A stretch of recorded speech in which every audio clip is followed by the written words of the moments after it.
You love your mate. You love your children. You're a happy American family. Then you discover your husband is seeing another woman. Will he leave you? Will you leave him? Well, in Helen and Stan's case, the other woman moved in and married them both.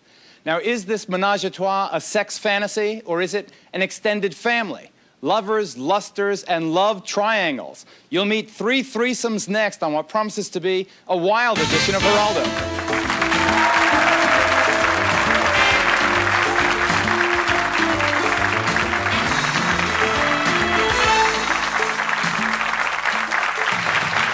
Okay, thank you. Thanks very much. Okay, you've already met Stan and Helen and Janet. They're all married to each other. Nina and David are also married, and in their case, it's Bobby who makes three. Mary, Steve, and Jack are three of 30. That is, a group of 30 lovers and lovers of lovers who constitute what Mary calls the system. It's a system which includes disease control, regular blood tests, and buckets of condoms. Now, is this love or is it sex? Are love triangles just an acceptable way of committing adultery, or do these groups genuinely love each other? Let's start with the guests who join us now by satellite from Los Angeles. First, there's porn star, feminist, and registered nurse Nina Hartley, her husband David Hartley, and their love triangle partner Bobby Lilly, who is chairperson of San Franciscans Against Censorship Together. Okay, now, David, why don't you start? I think the beginning of this program has to be an explanation of the various relationships. Now, you and Bobby had the first relationship, isn't that right? Yes, this is correct. It goes back 15 years. Okay, 15 years ago, and did you get married at that time? No, we lived in an open, loving relationship, sharing apartments some of the time, living apart part of the time. We both came out of a sort of the 60s communal movement. Okay. And Nina, when did you join David and Bobby? Well, David and I joined up about 8 years ago, and the three of us joined up living together 5 years ago. Okay, now, Bobby, there's a relationship between you and David. There's a relationship between Nina and David. Is there also a relationship between you and Nina? Absolutely. It wouldn't work right if there wasn't. Okay. Now, why don't you explain how it all works? I mean, how do you deal with things, for example, like just plain old human jealousy? We've never been jealous types. I find it's more envy or a feeling of neediness, an inadequacy in the self that comes out as jealousy.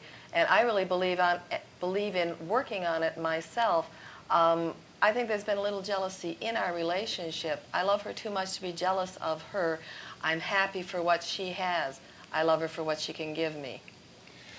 But she came into your relationship, although, albeit it was not a monogamous relationship, the one you and David had, still this beautiful blonde bombshell moved into your house. And now, Nina, did you marry David legally? Yes, I did. Now, about 4 years ago. 4 years ago, okay. But Bobby, you're still obviously part of the triangle. Absolutely. The three of us went off and got them married because the three of us decided that was the best thing to do.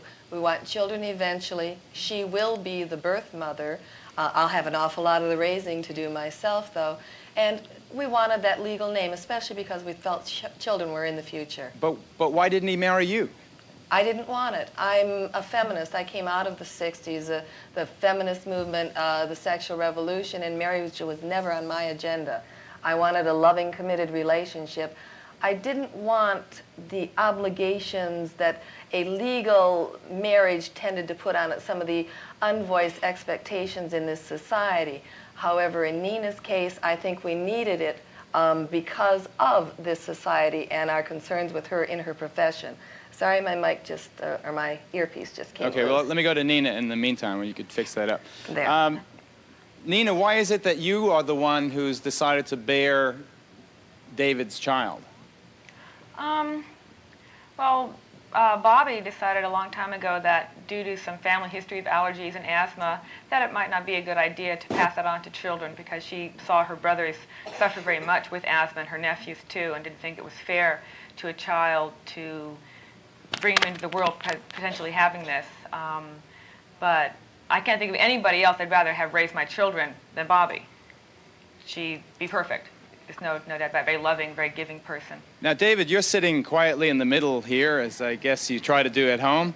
How do you balance your affections? How do you balance your time? How do you keep your extended family happy? Well, Geraldo, I've never been monogamous since my very first marriage, and so consequently, balancing my time among more than one lover has been something I've been doing for the better part of 20 years. I'm 39.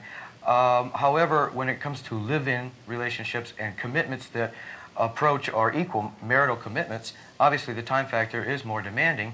And quite frankly, with Nina being so busy and Bobby being so busy, it's not so much a question of me being able to have enough time for them, it's them having enough time for me.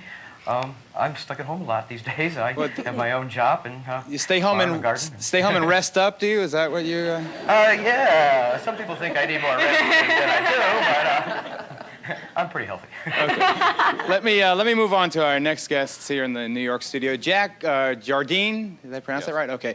Who writes on the subject of human sexuality, coined the phrase G-spot. He's the guy responsible. He's currently involved with Newlyweds, Mary Mason, and her husband, Stephen Golden. They, incidentally, are science fiction writers. Stephen is the author of over 20 books, including the Parsina and the Jay Darcy series, and I've read some of them. Now, this trio met at a science fiction conference. Now, I should tell you that the topic at the science fiction conference was sex with aliens. Just the one panel Jack and I were on. That's a different show. Okay. Now, well, you two are the newlyweds. Right. We were just married in February. But you're holding Jack's hand. I haven't seen him for a while. I've spent 3 weeks with him. Oh, on your honeymoon. Yeah. This is the middle of our honeymoon. Okay. Now, Jack, how come you weren't invited on their honeymoon? Well, I was busy. Would you have wanted to go? Seriously? No.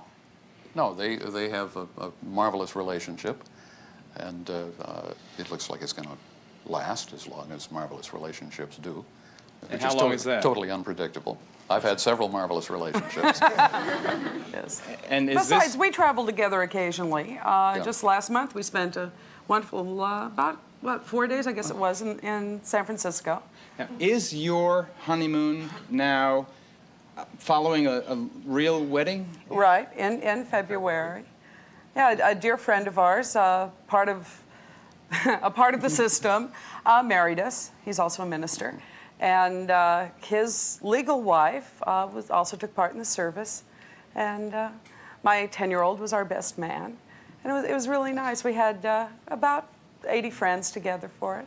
Now, don't you, Mr. Newlywed, feel a sense of jealousy over the fact that this man is holding your wife's hand? I've never felt jealousy. That my first wife couldn't understand that, and that's why she's an ex now. But when I love somebody, I want to see them happy. And if Mary can have some happiness with Jack, that makes me happy.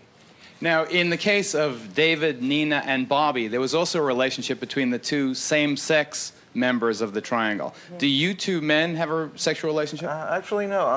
Among our system, I'm one of the few totally straight people. Yeah, these two are. I'm bisexual. And why not? Hey. It's amazing. Raised in the 60s, all kinds of things happen. Yeah, they still are. But numerous of the ladies in the system are also bisexual, in which case sometimes with Jack or sometimes with Steve, different combinations get together. And at some conventions, since most of them are in the science fiction community, just because that's where we all work, if we were all plumbers, I guess they'd all be plumbers.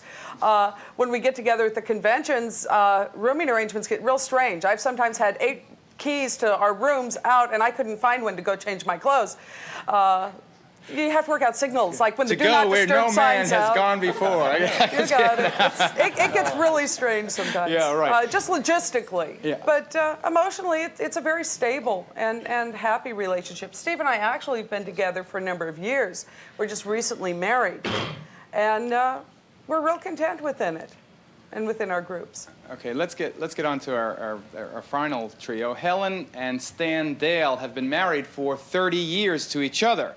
They have also been married to Janet for the last 4 years. Now, this trio has 4 sons, 2 of whom are with us today. We'll speak to them later. Now, Helen and Stan run human sexuality workshops. Stan is also on the faculty of the Institute for the Advanced Study of Human Sexuality in San Francisco. He's the author of Fantasies Can Set You Free, and they have obviously set you free. Eh? So let's talk first about the traditional marriage. Was it, for those 30 years, a monogamous relationship? 15 years. Yeah, 15 years of it. And after 15 years into the marriage, Stan did a show on his radio show in Chicago on relationships. And there's a woman sent a letter in describing her relationship that was essentially an open relationship, and how she and her husband had other relationships that added to their relationship. In other words, it was inclusive of other people instead of exclusive.